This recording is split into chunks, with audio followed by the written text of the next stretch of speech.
De terrorismos a terrorismos. 19. El magnicidio de John F. Kennedy. 01. Parte 1. Esta es una obra del maestro Héctor Alejandro Mora Gallardo. Lo que queda es cierta sensación de posibilidades, de un ímpetu y, ¿por qué no decirlo?, una impresión de belleza. Estas no son cualidades políticas, pero ciertamente son duraderas cualidades legendarias y mitológicas. Le Figaro. Un halo de benevolencia, aunado a un carisma conquistador, acompaña la figura de John Fitzgerald Kennedy, JFK.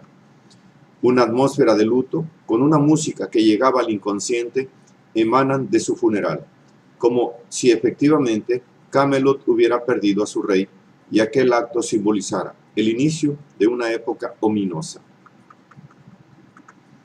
Un político progresista. En realidad, John Fitzgerald Kennedy era un pragmático realista, ascendido al trono, por medio de un megafraude patrocinado por su señor padre y que había llegado a la presidencia sosteniendo un feroz discurso anticomunista. Kennedy era un hombre controversial, atrapado en un crucero en donde sectores y tendencias sociales se dividían, ubicándolo como una víctima de las contradicciones en que se desenvolvía su vida privada y su carrera política, en la nación imperialista por excelencia del mundo.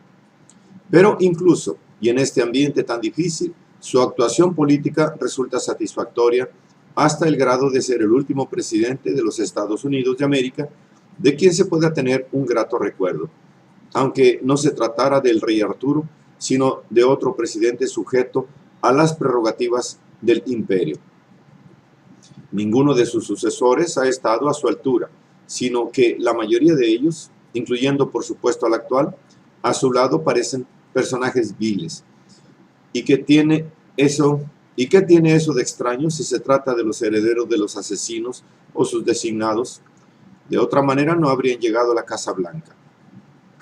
Partiendo de una recesión y un pronunciado estancamiento, Kennedy comienza por incrementar las prestaciones en seguridad social y en el salario mínimo, así como en el subsidio de paro y en ayuda especial para las zonas más atrasadas. Asimismo, incrementa el gasto para vivienda y renovación urbana. Ordena una reducción de los tipos de interés de las hipotecas, ampliándose el presupuesto para la construcción de carreteras y de escuelas, además de realizar una propuesta para la Ley de Asistencia Médica y Seguridad Social, junto con la promoción de una ley de los derechos civiles tendiente a evitar la discriminación racial. Pero sobre todo ello estaba el aumento en implementos militares. La suya no fue una administración dominada exclusivamente por los empresarios, como fue el caso de su antecesor. Si bien Kennedy no se consideraba a sí mismo un liberal, sino un realista, lo cierto es que a su política económica la podemos considerar como progresista, preocupándose por incrementar el gasto social para detener la creciente pobreza.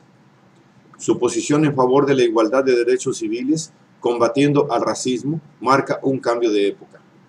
En la medida de lo posible, dentro de los parámetros determinados por un capitalismo ya dominado plenamente por los monopolios, la política económica de Kennedy intentó beneficiar a la población con menores ingresos. Empero, sus proyectos progresistas se toparon con un Congreso controlado por políticos reaccionarios que junto con la burocracia corrupta impidieron su realización. La coalición conservadora de demócratas sureños y republicanos norteños, que se había opuesto a casi toda reforma social innovadora durante una generación, no tenía ningún interés en llevar al país hacia nuevas fronteras.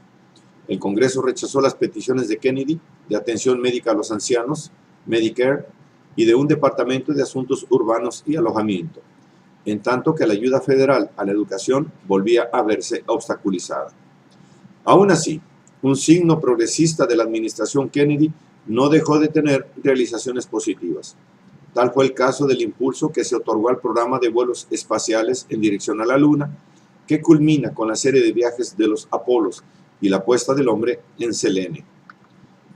Logro que debe atribuirse a la iniciativa de John F. Kennedy, aunque otros hayan disfrutado la gloria de su culminación. Y aún más importante, Providencial resultó el que los Kennedy estuvieran en la Casa Blanca cuando se produjo el conflicto por los misiles colocados en Cuba por mutuo acuerdo entre Nikita Khrushchev y Fidel Castro, para cuando los gorilas del Pentágono presionaban pidiendo se invadiera la isla a toda costa, y así consideraron que este hecho era un motivo más que suficiente para por lo menos bombardearla. Mas los Kennedy supieron comportarse con prudencia en tan peligroso conflicto, mostrándose a la vez firmes y conciliadores tanto para con la Unión Soviética como para con sus belicosos militares. Fue aquel uno de los episodios más peliagudos en la historia contemporánea, pues se estuvo cerca de un conflicto nuclear. Y si a alguien se debe la iniciativa que solventó el problema, fue a los hermanos Kennedy, a lo que debemos agregar que en su administración se efectuó el primer tratado de distensión nuclear acordado con la URSS. A fin de cuentas, el balance de la política y la dirección administrativa del gobierno de Kennedy viene a ser la última etapa de auge de la posguerra conseguida, partiendo de una situación que ya mostraba los problemas histórico-estructurales que frenan y malogran el desarrollo capitalista. El combate a la pobreza con el gasto social del Estado solventó el crecimiento norteamericano para que la década de los 60 fuera la última década de un auténtico desarrollo social en los Estados Unidos, aunque no exenta de inconvenientes que avisoran el fin del auge, puesto que su orientación hacia el militarismo indica una tendencia estructural propia del dominio de los monopolios que enseñan una economía sesgada por el orden que impone el capitalismo imperialista, apuntando ya hacia la estancación con inflación, estanflación, y a la concentración de la riqueza y el poder de unas cuantas empresas, lo que vale para toda la década del 60. Entre 1958 y 1968, la capacidad de producción creció en más de 70%, pero la mayor parte de este incremento se limitó a las grandes empresas que dominaban cada vez más la economía americana. Muchas de las 200 mayores empresas ampliaron su programa de producción y penetraron en una variedad de mercados mediante fusiones y agrupamientos. En 1969, las 500 mayores empresas daban trabajo al 70% de toda la población activa y menos del 1% de las compañías poseía el 86% de todo el capital industrial. Lo que va aunado a una política internacional de contención al comunismo empleando procedimientos neocoloniales, cual versión light del nacionalismo opuesto al comunismo, pero en realidad apoyándose en las oligarquías periféricas en alianza con el gran capital interventor metropolitano. En el marco de la Guerra Fría, determinada por la contraposición a la Unión Soviética, el intervencionismo norteamericano que John F. Kennedy delinea es un neocolonialismo que no advierte su acción imperialista porque supuestamente el salvar al orbe del comunismo es de por sí un acto positivo para Estados Unidos y para el mundo entero. El caso de la intervención norteamericana en Indochina lo patenta.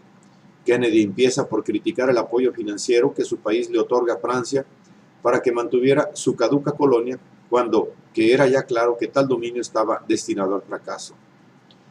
Lo que Estados Unidos debía hacer era apoyar a los gobiernos nacionalistas que se oponían a la intervención comunista con dinero, armas y asesores, dejando que los propios pueblos involucrados pelearan por su libertad.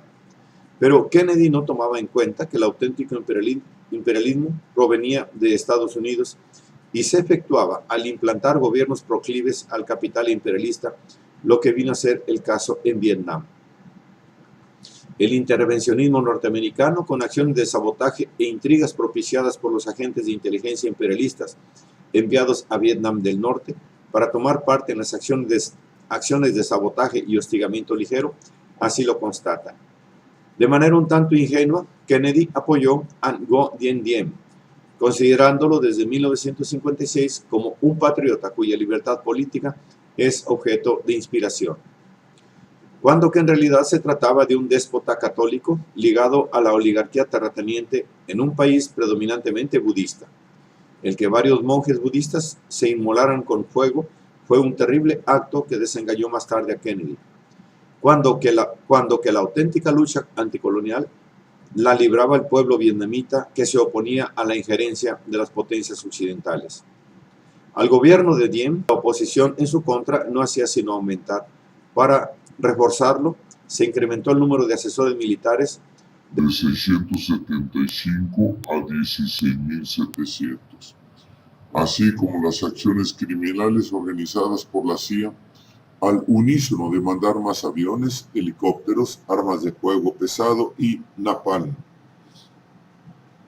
Su colonialismo contrainsurgente procedió a controlar la población en campos de concentración llamados aldeas estratégicas, ganándose la animadversión del pueblo y generando mayor simpatía con el Vietcong.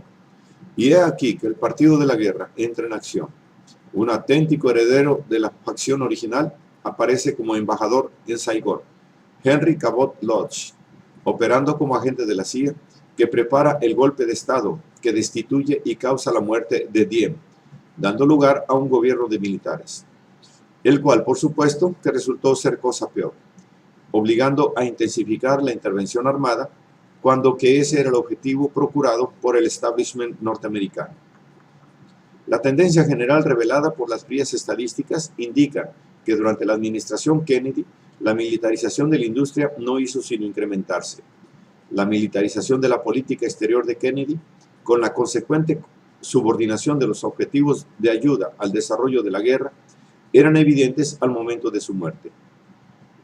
Para 1963, 90% de toda la ayuda exterior posterior al Plan Marshall, es decir, 45.000 millones de dólares, lo absorbía la ayuda militar en lugar de la económica o técnica. Durante su gobierno, los gastos de defensa se incrementaron 13%. Para el año de su asesinato, Estados Unidos tenía 275 grandes bases en 31 naciones y personal estadounidense estacionado en el exterior de 1.250.000 hombres. Con la estrategia de reacción flexible, Kennedy produjo resultados infortunados.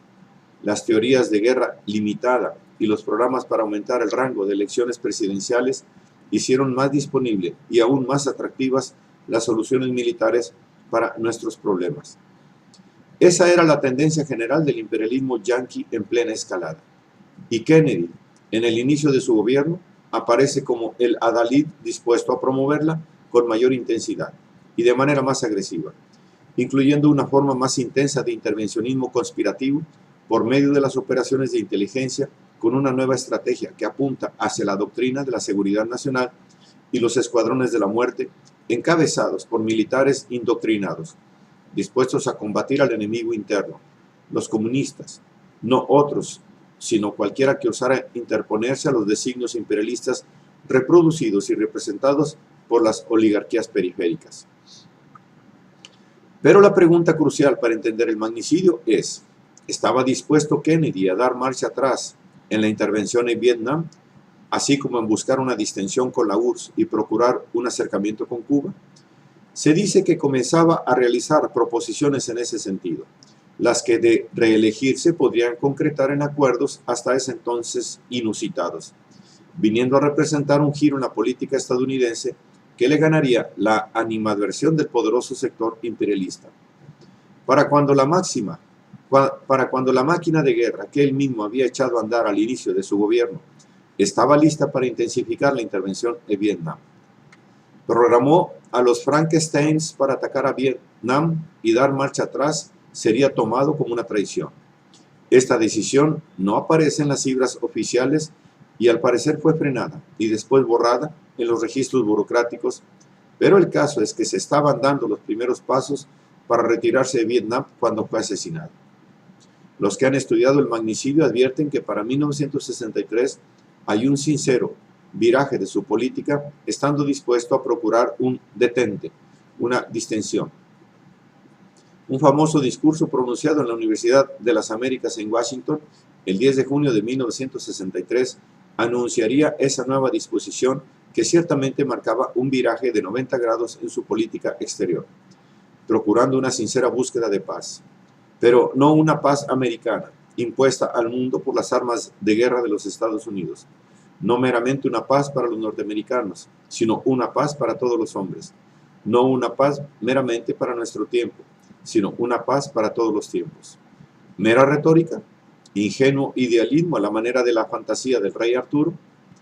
El caso es que los imperialistas no lo creyeron así y decidieron liquidarlo.